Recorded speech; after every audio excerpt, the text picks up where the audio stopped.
민주당에서의 이탈표는 없다고 봐요, 저는요. 민주당 내 분위기도 굉장히 강하고, 예.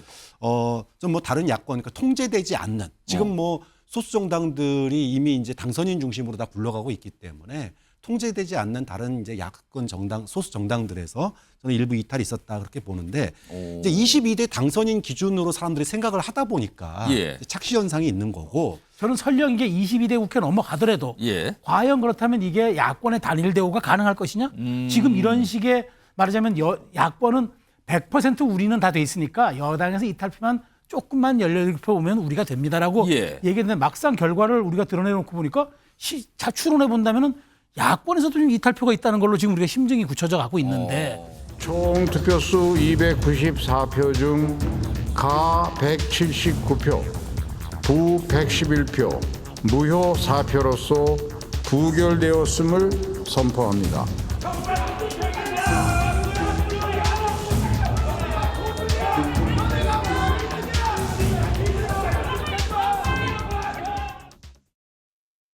자, 앞서 국회를 통과했죠. 그런데 거부권이 행사가 돼서 다시 국회로 와서 오늘 재표결에 붙여졌습니다.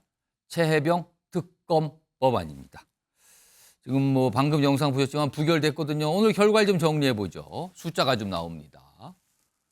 자, 오늘 뭐 제적의원 뭐 있는데요. 위에 건 뭐 노란색으로 된 거는 그다지 중요해 보이지 않습니다. 일단 재석이라고 된 부분은 294명이 오늘 투표에 참여를 한 숫자입니다. 그렇다면요, 여기 이 투표의 3분의 2 이상이 찬성이 돼야지만 나오는 거거든요. 그렇다면 대략 계산해 보면 196표 이상이어야 되는 겁니다. 근데 오늘 찬성이 179표, 거기에 못 미치죠. 그리고 반대는 111, 무효 4표. 그래서 최종 부결이 됐습니다. 그리고 법안은 임기가 전 이 21대 국회가 뭐 내일은 끝나니까 이제 자동 폐기가 됐습니다.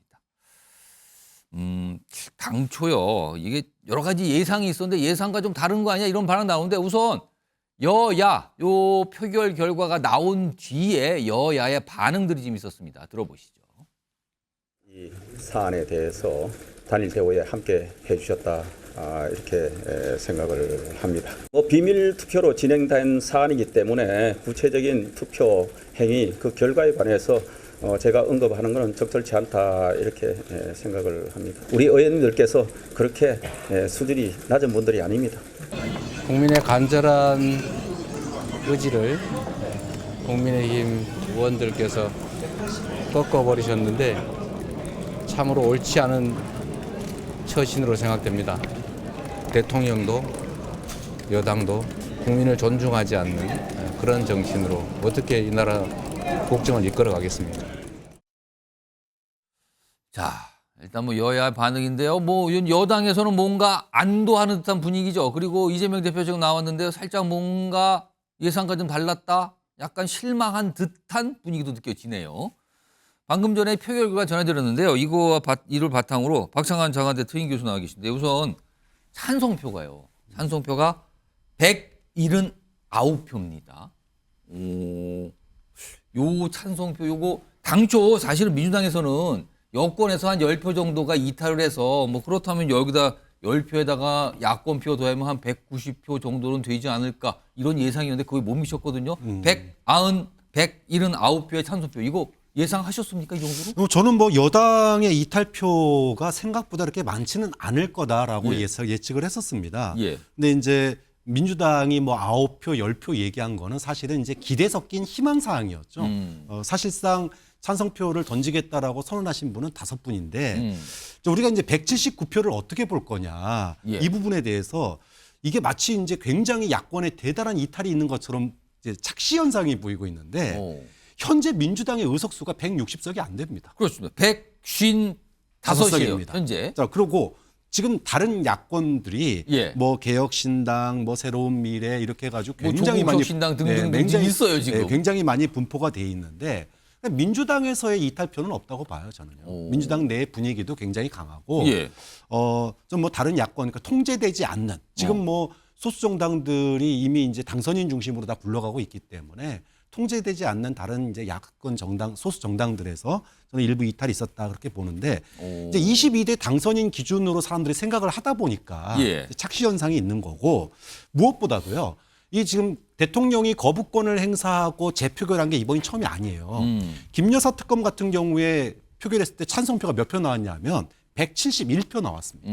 그다음에 50억 클럽에 대해서 재표결했을 때 177표가 나왔어요. 그렇기 때문에 지금 찬성표 179에다가 예. 무효 넷을 더하면은 사실상 나올 수 있는 표는 다 나왔다고 보는 게 맞아요. 그러니까 그동안에 우리가 22대 당선인의 어떤 예. 착시 현상 그리고 지금 야권의 소수 정당으로 흩어져서 통제되지 않는 그런 의석수를 그러면은 오늘 이 특검법안, 최혜병 특검법안이 재표결을 걸쳐서 거부권도 넘어설 만큼 또 한 번 통과되기는 애초부터 약간 좀 힘들었다 이렇게 네, 보시는 뭐 거예요? 저는 뭐 애초에 이 거부권에 대한 재의결 통과가 쉽지는 않은 상황이었다. 그리고 그럼에도 불구하고 민주당이나 많은 사람들이 이탈표가 좀 있을 거라고 기대했던 거는 예.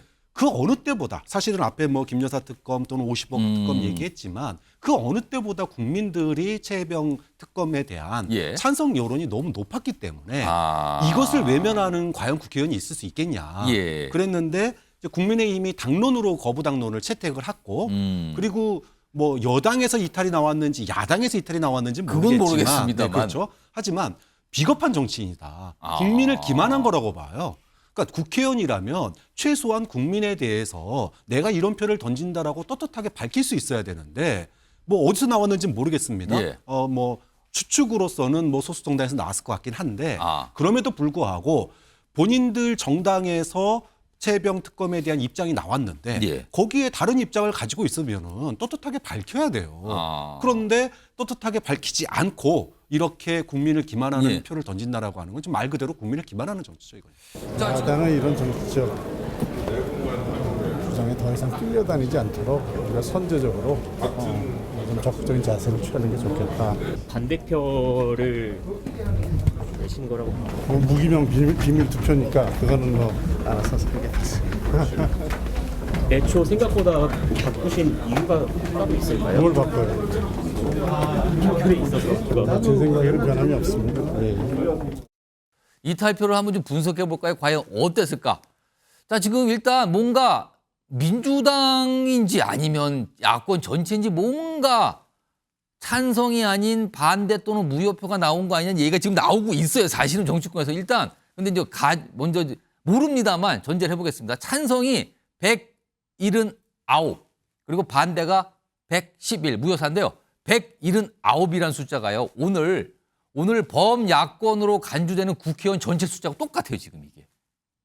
그러면 단순하게 계산하면 범야권이 오늘 다 찬성표를 던졌구나. 일단 이렇게 가정할 수 있어요. 그렇다면 여당 표가 어떻게 된 거냐는 거죠. 지금 범여권이 그러니까 국민의힘 포함해서 범여권이 115인데 반대가 111 무효사 뭔가 딱 떨어지는 숫자가 나왔어요. 합하면 115. 그렇다면은 앞서서 국민의힘 소속인데 찬성하겠다는 의사를 밝힌 분이 5명인데 그분들이 찬성을 안 했다. 반대표 하나, 무효표 내수 간 거 아니야. 일단 이 시나리오 하나가 가능합니다. 그 또 다른 시나리오는요. 이건 전제를 해야 되는데 범야권 179 이거 떨어지는데 일단 여당 의원들이 5명, 찬성사표 한 6명이 다 찬성을 했다. 그렇다면은요. 범야권 중에서 이탈표가 나왔다는 얘기가 됩니다. 혹시 민주당 또는 다른 야당에서 이탈표가 최소한 5명 나온 거 아니냐 이렇게 분석이 되는데 요거요. 이게 좀 복잡한데 이승환 전 의원인가? 이탈표 이거 어디서 나온 거로 지금 짐작하고 계십니까? 굉장히 복잡한 함수관계가 되는데요. 그런데 일단 한 가지 먼저 짚고 넘어가야 되는 게 계속해서 10명 이상의 이탈표가 우리 당 내에서 나올 거다라고 했는데 전혀 다 근거 없는 일단 얘기였습니다. 그 최소한 그렇게까지는 가지는 않았어요. 그렇게까지 가지 않았는데 여기서 과연 우리가 부결을 포기한 것이냐 아니면은 민주당에서 넘어온 것인가 이게 궁금증인데 앞서 얘기하신 것처럼 착시 현상이 굉장히 큽니다. 지금 국민들은 여권 야권 파란색, 빨간색 이렇게만 보고 계신데 지금 국회를 구성하는 그룹은 총 10개의 그룹이 있습니다. 민주당과 국민의힘도 있지만은 개혁신당, 새로운 미래부터 해가지고 총 9개의 정당이 있고요. 그리고 무소속 의원들이 9명이 있습니다. 예. 이 무소속 의원들 중에서 국회의장을 제외하고 오늘 불참한 민주당계 2명을 제외한다고 하더라도 예. 여기서도 상당수가 있는데 그런데 여기서 보면은 과연 민주당이 본인들의 야권표는 전부 다 결집한 것처럼 했지만 예. 여기에 새로운 미래나 개혁신당이 과연 포함되어 있을까? 거기에 라고 하는 있는 부분도 현역 의원들 네. 중에 혹시 이 말씀인 거예요 지금? 저는 이게 과연 추측이지만은 예. 이렇게 민주당의 이런 독성과 독단에 대해서 가장 이렇게 피부로 경험한 분들이 여기에 계신 분들 아닙니까? 그래서 저는 이분들에게서의 이탈 조짐도 생각해 봐야 된다고 생각하지만 여기에 또 이준석 대표가 또 예. 끝나고 나서 페이스북에 또 강한 메시지를 냈어요. 약간 이거 오늘 네. 결과에 대한 본인의 네. 불만이 있다라는 분위기였죠. 엄석대 질서에 이렇게 이끌어 가는 거냐라고 하면 당론으로 안에서 굉장히 세게 정했던 것 같은데 예. 근데 개혁신당 내에 있는 민주당 의원들은 이준석 당선인의 어떤 눈치를 볼 사항은 아니거든요.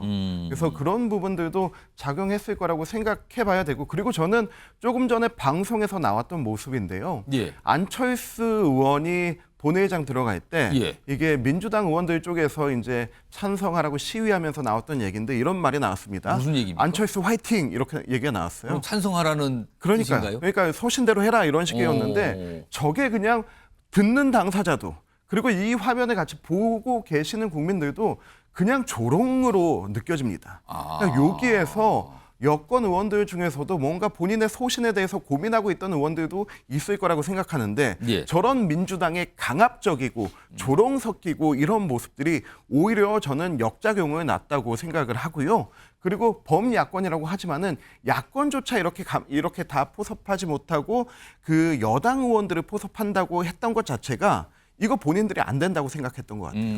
이거 우리가 표 계산해 보니까 예. 다 나오지 않고 범야권이 다 하나 되지 않는다. 그렇다면은 뭔가 액션이라도 취해야 되는데 이게 여당 의원들의 소신 없어 보이고 비겁한 것으로 비춰지기 위해서 편지 보낸다 하고 데이트 신청한다고 하고 내가 몇 명 만났는데 그 중에 절반이 한다 하고 예. 하면서 했던 것들이 오히려 부작용으로 작용한 것 같습니다. 자, 일단 모릅니다만 둘 중에 분명 하나일 겁니다. 기존의 찬성 입장을 밝혔던 여당의 의원 5명이 뭔가 생각을 바꾼 건지 입장을 바꾼 건지 아니면 그분들은 원래 얘기했던 대로 그대로 표결을 했지만 야권 내에서 또는 민주당 내에서 반대표 또는 무효표가 나온 건지 이거는 무기명이니까 확인할 길은 없어요. 그러나 당사자들은 알고 계시겠죠. 본인이 찍었으니까. 아무튼 그래서 뭐 계속 얘기만 나옵니다, 지금요. 자, 최수영 전 대통령직 인수위 전문위원 나와 계신데요. 일단 이 결과 자체는 민주당으로서는 타격이라고 봐야 되는 걸까요? 이거 어떻게 그렇죠. 판단하십니까? 타격이죠. 저는 지금 좀 전에 이승환 행정관장 얘기해 주셨습니다만 민주당이 자가당착에 빠진 거예요. 자, 우리가 시간을 조금 뒤로 돌려볼까요? 2019년이죠. 공수처법 통과할 때. 예. 그때 민주당이 당론에 반해서 기권을 했던 금태섭은 어떻게 했습니까? 저격 공천해가지고 공천 탈락시켰어요. 예. 지금 이제 개혁신당 가 있죠. 그 다음에 지난해 이재명 대표 체포동의안 할 때 뭐라 했습니까? 당론으로 했는데 거기서 이탈표가 나와서 가결됐잖아요. 예. 그 다음에 어떻게 됐습니까? 수박 색출한다고 결국 다 비명 행사시키지 않았습니까? 자, 이랬던 민주당이 국민의힘을 향해서 헌법에 보장돼 있고 국회법에 보장돼 있으니 양심에 따라 투표하고 소신에 따라 투표하고 편지 보내고 자극하고 자 그런 상황에서 결국엔 이런 성적표를 받아들였어요. 제가 뭐 성적표라기보다는 이런 결과표를 받아들였는데 이재명 대표 입장에서 이거 리더십에 큰 손상 난 겁니다. 지난번 그렇지 않아도 우원식 국회의장 내정자 관련해서 이 추미애 당선인이 안 되고 그런 바람에 예. 사실은 지금 민주당에서도 상당한 탈당 러시와 이재명 대표의 리더십에 균열이 갔다는데 이재명 대표의 지금 민주당이 완성됐다고 해도 실제로 이번에 나와서 보면 야권의 리더로서의 그런 품위를 보여주지도 못하고 그런 예. 리더십도 보이지 못해서 저는 설령 이게 22대 국회 넘어가더라도 예. 과연 그렇다면 이게 야권의 단일 대우가 가능할 것이냐? 지금 이런 식의 말하자면 야권은 100% 우리는 다 돼 있으니까 여당에서 이탈표만 조금만 18표 오면 우리가 됩니다라고 예. 얘기했는데 막상 결과를 우리가 드러내놓고 보니까 추론해 본다면은 야권에서도 지금 이탈표가 있다는 걸로 지금 우리가 심증이 굳혀져 가고 있는데 이렇다면 아직 22대 국회 가서 과연 이재명 대표가 그러니까 내가 192석의 거함을 이끄는 야권의 리더라고 얘기해도 이게 과연 리더십과 본인의 말이 먹히게 영이 서겠느냐. 예. 그런 측면에서 저는 상당한 저는 사실 이번에 그 말이 체면에 그다음에 리더십에 손상을 입었다고 봅니다. 그러니까 현재 21대에 지금 각 당에 아까 9개, 10개나 되는 이 소수 정당들이 예. 지금은 완전히 통제불능 상태예요. 그렇기 때문에 당 내의 리더십이 형성돼 있지 않습니다. 그런데 지금 원내 22대가 열리면 상황이 다른 게 예. 일단은 제 이제 3당이 조국혁신당이에요. 예. 조국혁신당은 누가 뭐라 그러더라도 최혜병특검법에 대해서 진심인 정당이고 그다음에 이제 개혁신당이 세석인데 예. 개혁신당은 이준석 대표나 또 새로운 당대표의 리더십이 지금 현재 통하는 상태입니다. 그리고 당론으로 최혜병특검에 예. 대해서 찬성을 할 거예요. 그렇게 되면 사실상 192석 가운데 대다수가 최혜병특검법 다른 사안은 모르겠지만 지금 오늘 표결했던 그 야당의 모습과는 달리 완전히 다른 모습이 나올 거라고 응집력이 봐요. 더 있을 거다 이렇게 당연하죠. 보시는 거예요? 그래서 190석 가까운 응집력이 충분히 나올 거고 예. 그리고 이게 이걸로 사실은 이번에 이 영향을 덜 미쳤던 게 예. 이게 끝이라면은 아마도 반란표가 더 나왔을 수도 있습니다. 그런데 사실상 임기 임기 이제 내일 모레면 끝나시는 분들이 이거 22대 가면 어차피 또 할 건데 그러니까 미루는 거예요. 그 생각을 한거 22대에다가 아니냐? 미뤘기 때문에 이렇게 안이한 반응들이 나올 수 있는 거다. 좀 그런 측면에서 22대는 다를 거라고 봅니다.